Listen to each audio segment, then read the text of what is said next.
Madam the Minister of Foreign Affairs.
Monsieur le secrétaire d'État. Well, Madam the Minister of Foreign Affairs and Mr. Secretary of State. Excellence, Madame le ministre. Excellence, Madam the Minister of Mr. Foreign Secretary Affairs of State. and Senegalese. Excellence, Mesdames et Messieurs les ambassadeurs, Mr. Secretary distingués of invités, State, chers membres de la presse. Excellencies, Nous allons maintenant procéder à la... ambassadors, we are going to move to the press conference. The schedule is... Dans un premier temps, nous allons donner la parole à Madame le ministre qui va dire quelques mots. Et à sa suite, évidemment, Monsieur le secrétaire d'État également va se prononcer sur quelques mots aussi. Et après cela, on va procéder à une série de questions. Et Monsieur...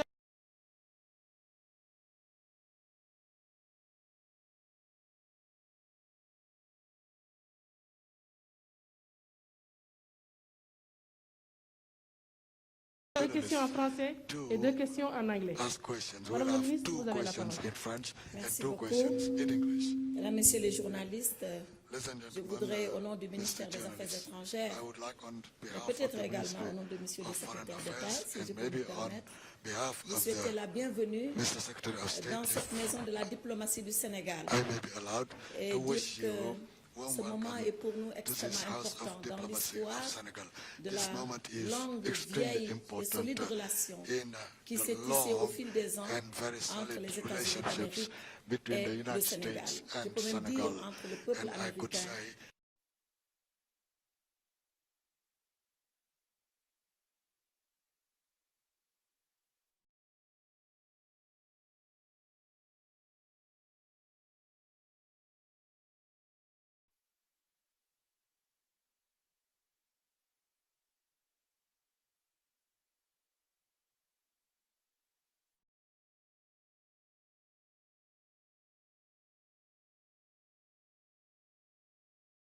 et le peuple sénégalais. De tout le temps, je crois qu'on doit pouvoir le dire, les États-Unis ont été à nos côtés.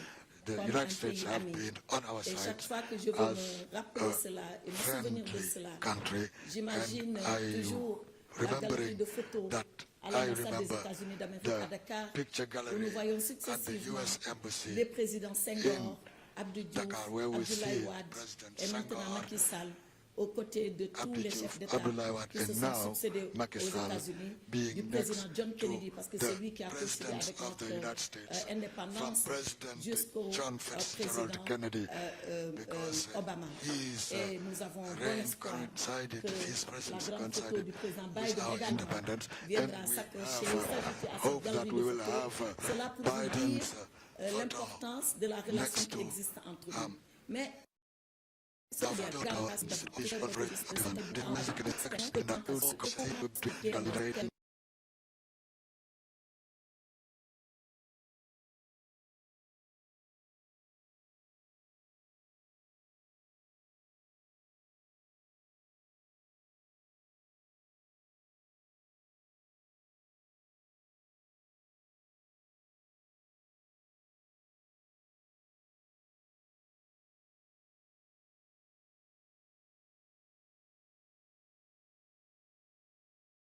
And I'm convinced it will grow even stronger in the months and years ahead.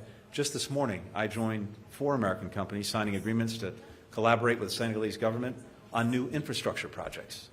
We want to inspire a race to the top for global infrastructure, to close the infrastructure gap, while also creating local jobs, protecting workers and the environment, reducing corruption, and avoiding saddling countries with unmanageable debt. I also announced a new $14.8 million program with USAID to help young people and women in Senegal get access to business development and financing, because the entrepreneurial spirit here in Senegal is undeniable.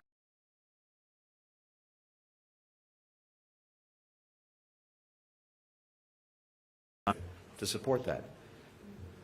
I also talked with the Minister, the President as well, about Senegal's leadership on climate and underscored our support for its renewable energy goals and our commitment to international financing for climate adaptation and resilience.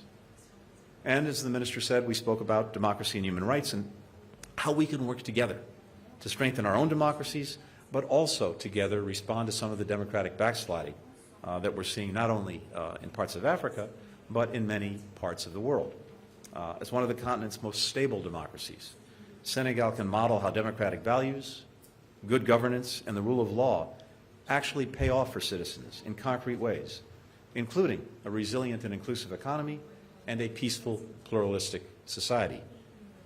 Given Senegal's leadership role in the African Union, it will chair it next year in ECOWAS, and as the current co-chair of the Friends of the Gulf of Guinea, Senegal is very well positioned to help lead progress on democracy and security in West Africa and indeed across the continent.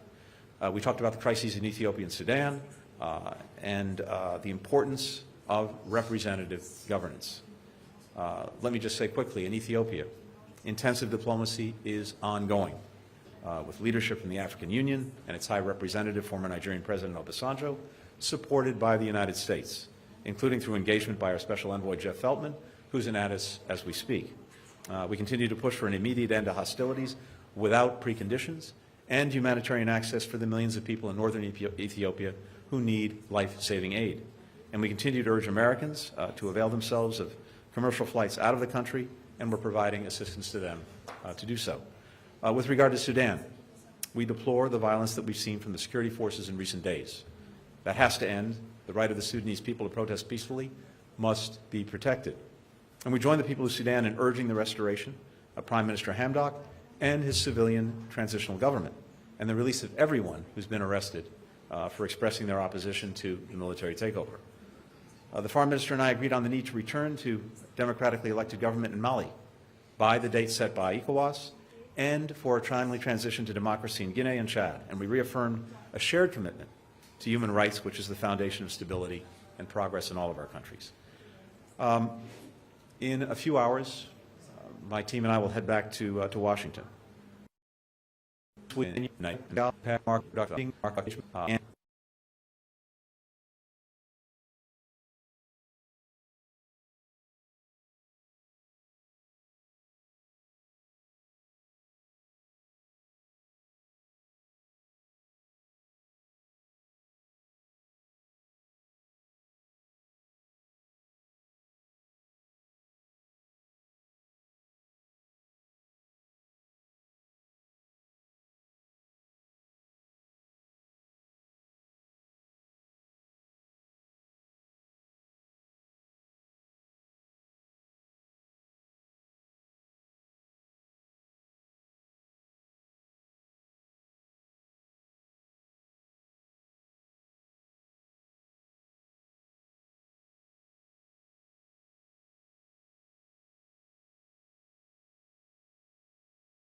And just say that, look, Senegal has long served as a strong democratic model in sub-Saharan Africa, a long history of democratic values, peaceful transitions of power, respect for the rule of law, religious freedom, tolerance, protection and respect for human rights, values that, of course, we share. Like all democracies, the United States included, we can't take for granted, Senegal cannot take for granted democratic norms and institutions, and has to continue to work to protect democratic freedoms and political space for diverse perspectives. But in my conversations with the President, he is a strong leader for democracy, for democratic values, for democratic institutions, and we very much look forward to the role that he and Senegal will be playing in the African Union next year in its leadership of that, including in standing up for democracy and its resilience, and also the role that he will play in the Summit for Democracy that President Biden is going to be hosting very, very soon. With regard to Mali, it remains a linchpin for future stability in the Sahel. And we have deep concerns about that stability and deep concerns about the extremism and terrorism that is spreading tentacles in the region. We very much stand with ECOWAS and the international community in calling for a return in Mali to the constitutional rule through democratic elections that need to take place according to the ECOWAS mandate by April of next year. That's what we're looking for. That's what we're looking to. And this is ultimately about the people of Mali and their aspirations for democracy, their aspirations for peace, their aspirations for development, and respect for human rights. And we look forward to taking the necessary steps to resume the full array of assistance as soon as this democratically elected government has taken office. The international community stands very much ready to support Mali, but it has to put itself on the track of transition as laid out by ECOWAS. We're contributing to efforts with Mali and partners in support of stability in Mali and indeed in the broader Sahel. We're working to encourage the restoration of safety and security for the Malian people and a successful transition toward democratic governance in Mali. I would only add that I think it would be especially unfortunate if outside actors engaged in making things even more difficult and more complicated. And I'm thinking particularly of groups like the Wagner Group in Mali. But we are looking for Mali to move forward on its transition, and we will work very closely with partners in Africa, with other partners, including France, in support of that effort. Merci beaucoup. Je vais, si vous permettez, répondre à la question que vous avez posée à Anthony pour dire un peu ce que je pense parce qu'elle est intéressante.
Saying that they're going to change that and this time it will be different. Do you think that this pledge of engagement you have made on this trip is being received at face value? Did you encounter skepticism, particularly given the great uncertainty about the future of U.S. politics and foreign policy? And if I may ask you a question from a different region involving Russia. Last week, Russian President Vladimir Putin said that the U.S. is not taking Russia's strategic red lines seriously enough. He specifically complained about U.S. strategic bombers flying near Russian airspace. Do you have a response to that? And what are America's own red lines when it comes to Russian aggression toward Ukraine? Madam Foreign Minister, merci. A related question to my first for you. How do you assess America's reputation and influence in Africa? There's much talk of America's global leadership role having receded over the last several years, and of course very divergent views within the U.S. about American foreign policy. How do you assess Secretary Blinken's call for re-engagement across the continent? Are you hopeful that there will be long-term follow-through on that vision? Thank you. Michael, thank you very much. And in a sense, the question you asked my colleague will probably get the response to the first question that you asked me. And I will let her speak to that, because honestly, that's where the response should come from. I'll say simply this. My own perception in the conversations that I've had here in Senegal with President Sall and with others, as well as in Nigeria and before that in Kenya, is tremendous enthusiasm, welcoming, desire for this American re-engagement and reinvigoration of our relationships in Africa. And not just that, I think a strong welcoming of the way President Biden has conceived it, which I tried to lay out in the speech that we delivered in Abuja the other day, based truly on partnership and based on a sense that, as I said, we have to work together if we're actually going to meet the challenges that our own people have to deal with. And Africa, with, as I said, in the next 25 or 30 years, 1 on 4 people on Earth will be African. It is not only the necessary partner, it's also a partner that creates tremendous potential opportunity if we do it right. But the honest truth is, we have to be judged on what we do, not simply on what I say. And so let's see over the coming months and coming years how we do on the agenda that I tried to set out the other day. With regard to Russia and Ukraine, look, I'll simply say this.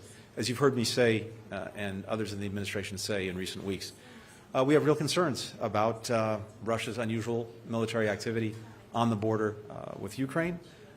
We have real concerns about some of the rhetoric we're seeing and hearing from Russia, as well as in social media. We don't know what President Putin's intentions are, but we do know what's happened in the past. We do know the playbook of trying to cite some illusory provocation from Ukraine or any other country, and then using that as an excuse to do what Russia is planning to do all along.